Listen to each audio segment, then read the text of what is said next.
Hey everyone! Welcome to my very first video on the channel, so, be kind, or at least stubbornly supportive, okay? Today we're talking about My Stubborn, a Thai BL series that at first glance looks like your classic two guys who can't stand each other but also can't stay away from each other type of show. You know the type, I hate you by day, maybe I love you by night, or maybe I should say make love to you by night. The story revolves around June and Sorn. We've got the usual setup, fiery rebel meets calm, composed partner. Classic trope, and for about 5 minutes, you think, okay, maybe this one's gonna surprise me. Spoiler alert, it doesn't. But hold up, that doesn't mean it's bad. What starts as a simple arrangement, no strings, no promises, no feelings, slowly turns into a battlefield of emotions neither of them signed up for. Both June and Sorn are strong-willed, both hiding things, and both way too stubborn to admit what's really going on. It's like watching two emotionally constipated people trying to outstubborn each other, romantically. As the story goes on, the line between control and vulnerability starts to blur, and trust me, it gets more tangled than a pair of earphones in your pocket. Love shows up where it shouldn't, and the question becomes, when your heart wants something your pride can't handle, who wins? My Stubborn isn't about perfect love, it's about the chaos that happens when two imperfect people crash into each other and refuse to say sorry. And honestly? If I had to describe My Stubborn in one line, it's kind of like a modern Pride and Prejudice, if Mr. Darcy and Elizabeth decided to skip the polite ballrooms and head straight into emotionally chaotic territory. You've got the pride, you've got the prejudice, and then you've got the oh wow, did that just happen? Kind of tension that would make Jane Austen drop her teacup. It's got that same slow burn energy, two people constantly misunderstanding each other, constantly denying their feelings, but somehow always finding excuses to be in the same room. Except this time, instead of Victorian restraint, we get, well, a lot more spice. Now that we've set the stage for those who haven't watched it, let's get into what you really came for, the good, the bad, and whether My Stubborn deserves a spot on your weekend watch list, or your maybe later pile. The positives. 1. It's spicy and bold. Okay, let's be honest, this show doesn't tiptoe around mature themes. Nope. It walks right in. My Stubborn doesn't hold back on the bold stuff. It's confident, unapologetic, and yes, definitely on the spicy side. Many reviews highlight that My Stubborn doesn't shy away from mature/steamy content. It leans hard into sexual tension, NC-18 scenes, and bold romantic setups. Spoiler alert, skip a few seconds if you want to stay pure. So, the two leads actually bond when Sorn agrees to teach June a few things in the bedroom. Yeah, you heard that right. It's that kind of show. But hey, credit where it's due, the chemistry makes these scenes work. They don't feel cheap, they feel alive, charged, and honestly, kind of addictive. So if you're not here for a deep philosophical plot, and what you really want is a light drama with serious heat, this one's for you. 2. Chemistry between leads. Now this one's the big selling point. Even people who rolled their eyes at the story admit, June and Sorn carry this series. Their interactions have that spark, a mix of teasing, tension, and a kind of slow burn connection that makes you want to see where it's going. Even when the story drags a little, their chemistry keeps it watchable. You find yourself thinking, okay, just admit you like each other already, every few episodes. Of course, the whole team deserves credit for pulling it off, direction, camera work, soundtrack, everything. But the actors? They bring the spark. You can see it in their expressions, their micro-reactions, and even the awkward silences that somehow feel loaded. 3. Messy in a good way. Now look, My Stubborn isn't trying to be a deep, thought-provoking masterpiece, and honestly, that's part of its charm. It's messy, dramatic, over the top, and that's exactly what makes it fun. A lot of fans actually love it for the chaos. You don't watch this one expecting a perfectly structured plot, you watch it because it gives you emotional drama, tension, and just the right amount of what on earth are they doing now. Sure, sometimes the plot gets predictable. There are moments where you might go, wait, didn't we just solve this argument last episode? Or feel like a scene stretched on a bit longer than it should have. But even then, the chemistry between June and Soren is what pulls you back in. It's like watching a roller coaster that keeps taking weird turns, but you stay seated because you need to know where it's going next. 4. Strong premiere. Now, credit where it's due, that first episode? Bold. I mean, really bold. The premiere took everyone by surprise, including me. See, I've been watching BL since the era where one single kiss in the entire show was enough to make everyone lose their minds. So imagine my shock when my stubborn just jumped right into it from episode 1. No hesitation, no slow build-up, just, hi, we're not playing it safe here. The opening set the tone perfectly, mature, confident, and unafraid to stand out. It's as if the creators knew exactly what the audience had been waiting for, and decided to deliver it up front. That bold start is honestly what hooked a lot of people. It told you right away, this isn't your typical sweet slow burn BL. This one's here to shake things up. The negative. 1. Weak plot and filler content. This is one of the most common criticisms, and honestly, fair. The narrative beyond the sexy scenes feels half-baked, with side couples and subplots that seem to exist purely to fill time. Especially frustrating, because the cast? Drop-dead gorgeous and genuinely talented. Let's just address the elephant in the room, the pacing.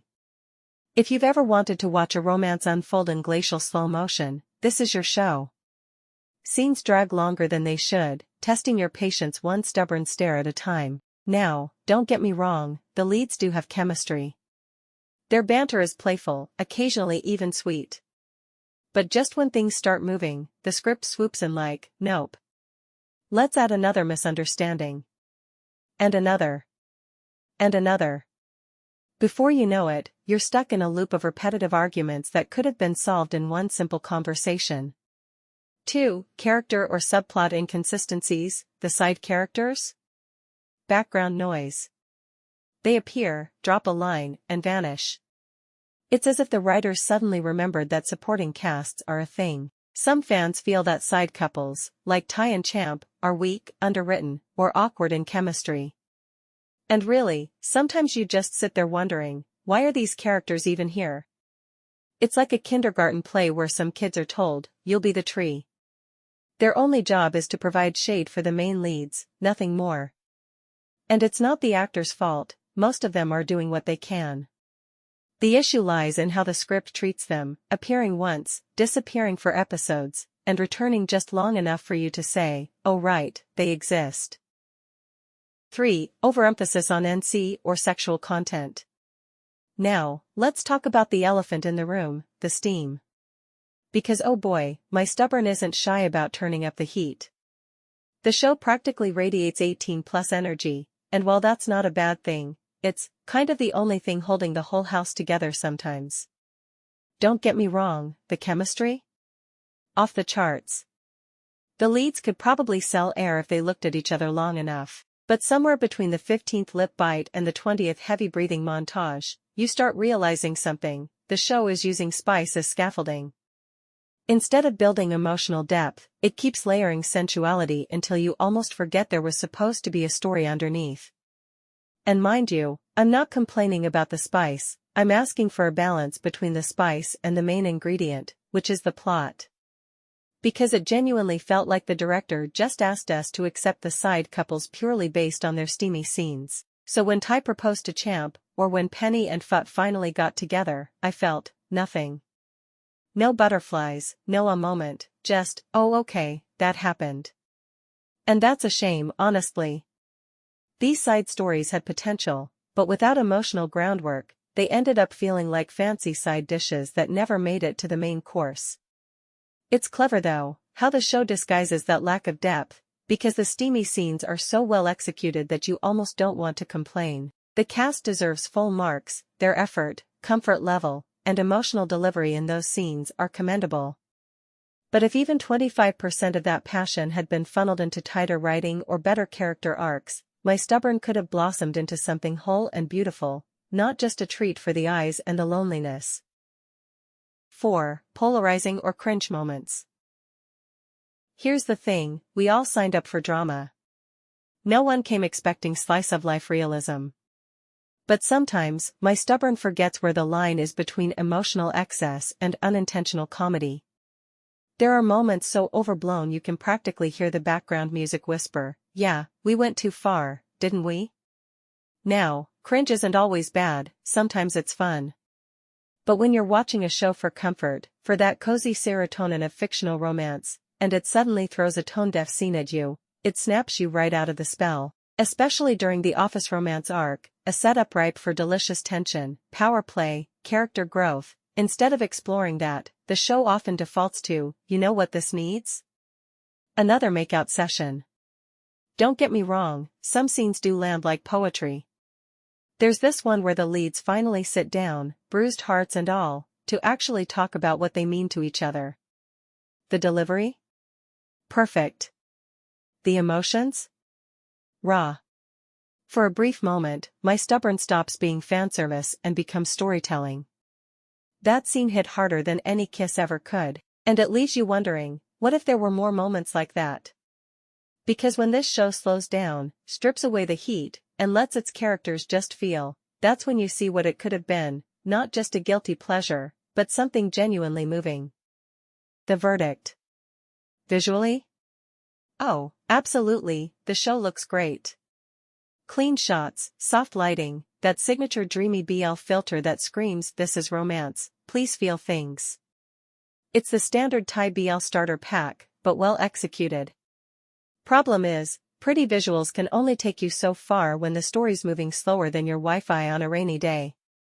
And when you mix that slow pacing with the constant roller coaster of drama, misunderstandings, and more drama, you get a series that's equal parts addictive and exhausting. By the time you reach the finale, you'll either be applauding the leads for surviving that emotional marathon, or you'll just sit there like me, questioning why you didn't rewatch something that already perfected this trope years ago. But here's the thing, you'll remember it.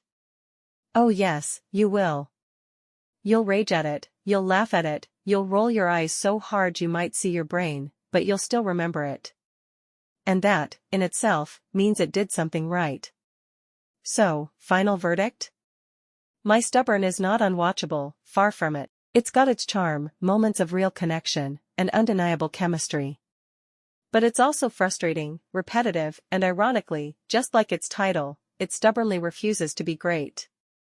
So in conclusion, My Stubborn, it's messy, it's dramatic, it's everything you hate and love about BLs rolled into one deliciously chaotic ride.